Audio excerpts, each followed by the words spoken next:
Саламатсыздар ма, құрметті көрермендер? Бүгінгі біздің өтетін тақырыбымыз Unit number 4, Drama and Comedy, Vocabulary, Films and Theater. On page number 44 from the Student's Book. Student's Book'tan біз Films and Theater, яғни 4 тарамдағы драма and комедия дегендегі тарамды өтеміз. Оның ішіндегі тақырып, яғни фильмдер және театрлар. I can talk about films and the theater. Мен театрлар және де фильмдер жайлы айта аламын деп тұр. Окей, бұл жерде exercise number 1. Бұл жерде берілген бізде сөздеріміз бар, 9 түрлі сөз. Осы етістіктер болып табылады. Бұл етістіктерді біз past simpleға келтіріп жазамыз.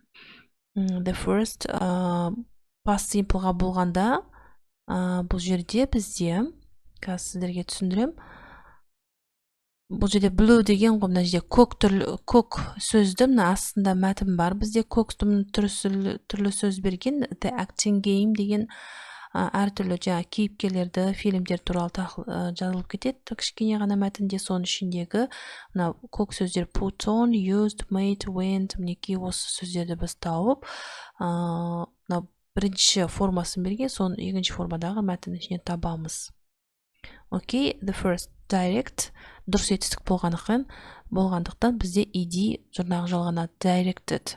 Екінші win ол дұрыс емес, яғни бұрыс етістік, сондықтан won екінші формада тұрады, past simple'да.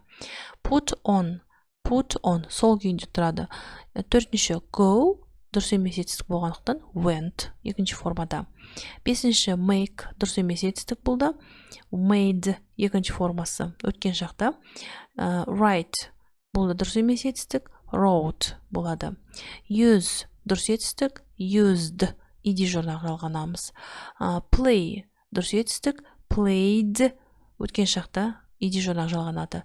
Say дұрыс етістік, said болып кетеді, said де жұрнағы қоямыз екен біз. Окей, exercise number 2. Бұл жерде exercise number 2 берілген мынау сызықшаның орнына біз мынау кестенің ішіндегі сөздерді қолдана отырып қояды екенбіз. Бірінші, I think the answer is B. Мен ойлаймын Б нұсқасы екендігі дейді. Яғни answer деген ол жауабы деген сөз. Екінші, I'm not sure, maybe it's C. Мен сенімсізбін, мүмкін бұл C нұсқасы шығар делінген. Яғни сызықшаның орнында sure, сенімді деген сөз. Үшінші, yes, I agree.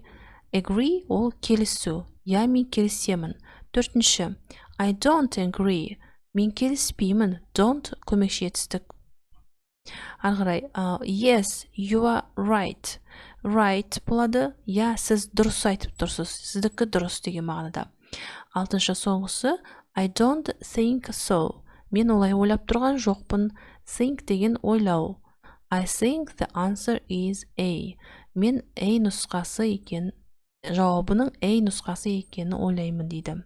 Сол деп ойлаймын дейді. Окей. Келесі exercise number 3. Exercise number 3 бұл жерде мінеке тыңдалым берілген. Тыңдалымды енді өздеріңіз тыңдайсыздар, және де 45-ші беттегі, яғни осыдан кейінгі бетте жаңағы acting game деген мінеке мәтіндер бар. Осыны біз не істейміз? Сұрағына жауап жазамыз. Сұрағындағы жауабы мінеке мынандай болады. The first, when William Shakespeare put on his plays in London in the 16th century, he used men as actors. Men, нұсқасы. Екіншісінде, Charlie Chaplin made people laugh in his silent films. He often acted the part and wore the same clothes, a small hat, big baggy trousers, and he carried a walking stick. What was this character's name? The Trump, яғни B нұсқасы. Trump дегеніміз ол қаңғыбас деген мағынаны білдіреді. Яғни сол кейіпті көрсетеді дегенді айтып тұр, я? Окей, third question.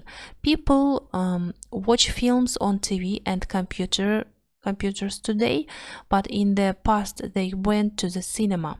Which film was the most popular at the cinema of all time? Бұл жердегі нұсқа дұрыс, C нұсқасы болады, Gone with the Wind. Gone with the Wind дегеніміз бұл кітабы де шыққан, және де киносы да бар, Унесенные ветром деген. Осыны айтып тұр екен. So, number 4. The film Titanic was over 10 Oscars. It shares the number 1 position with Ben-Hur and one of the Lord of Rings films. How many did it win? Мына жерде Властелин колец деген барлығыңыз көрген шығарсыздар. Осы және де Титаник дейді. Осылар қанша жаңағы не алды дейді. Оскар сыйлығын алды. Бұл жердегі нұсқа бізде A нұсқасы болады. 11 рет алған екен, я. Окей, next бізде не қалып тұр? Бесіншісі.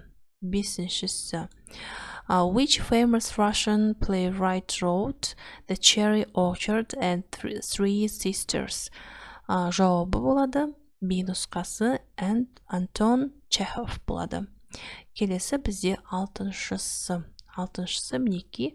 Which famous Kazakh director directed the film Abraham Lincoln Vampire Hunter with Tim Burton? Яғни бұның жауабы B нұсқасы болады. Тимур Бекмағамбетов. Okay. Next, 7. In the Harry Potter films, which actor played Ron Weasley? Бұл жерде Гарри Поттер деген фильмді де білесіздер, көргенсіздер. Сондағы сомдаған Рон Уизли актері кім дейді? Бұл жердегі бізде B нұсқасы болады. Rupert Grint. Сондай міне. Okay, 8. What is the name of the type of play that has an unhappy ending? Бұл жерде бізде яғни B нұсқасы tragedy болады. Трагедия. Келесі 9. Which character of Shakespeare said to be or not to be? That is question. Дегеніміз бұл жерде яғни C нұсқасы болады. Hamlet. Бұл жерде не деген? Шекспирдегі қандай кейіпкердің ретінде жаңа сомдаған дейді, сұрақ қойып дейді. Быть или не быть? Этот вопрос деген мағында берген ғой. Мен орысша айттым. Мінеки C нұсқасы бұды Гамлет ретінде сомдаған, я. Okay, next exercise number 4. Бұл жердегі тапсырманы қалай орындау керек? Яғни жаңағы мынау мәтіннің ішіндегіден біз ішіндегі жаңағы сөздерін алып, мына A мен B нұсқасы екеуін сәйкестендіреміз. Сәйкестендіргендегі бізде қалай шығады? Бізде мінеки act a part. Мінеки act a part. Act алдық, сосын a part, B нұсқадағы a part алдығы. Win an award. Мінеки an award соңда тұр. Put on a play. Go to the cinema. 5. Direct a film or play. The last one, make someone laugh. Make someone laugh дегеніміз біреуді күлдірту. Біреуді күлдірту деген сөз. Okay, next exercise number 5. 5. тапсырмада бұл жерде сол жаңағы мәтіннің ішіндегі астындағы тұрған осы мынау ішіндегі нені, берілген сөздерде қай суреттерде бар дейді. Яғни мен былай дедім, win an award деген сөзіміз бізде picture number 4. 4-ші суретте жазылған екен бұл сөз. Ағырай, write a play дегеніміз picture number 1. Және де play a part дегеніміз picture number 9. Okay, next. Exercise number 6. Exercise number 6 біз не істейміз? Бұл жерде берілген әрқайсының жауабы әртүрлі болуы мүмкін. Мендегі жауабы мінеки. Берілген сөздерді біз аяқтауымыз керек. Яғни бүгінгі тақырыпқа байланысты сөздерді қолданамыз. Біріншісі, I'm good at write a play. Мен пьеса жазудан жақсымын. I don't play an instrument. Because I don't know. Мен ол инструментте ойнай алмаймын. Себебі мен білмеймін. I don't know. Келесі. I like watching films on TV. Мен теледидардан фильмдерді көргенді ұнатамын. Films. Бұл жерде cartoons, мультфильм деу мүмкін. Әрқайсысы әртүрлі жазады, жарайды. Төртінші. I can't make my friends laugh. Мен мен өзімнің достарымды күлдірте алмаймын.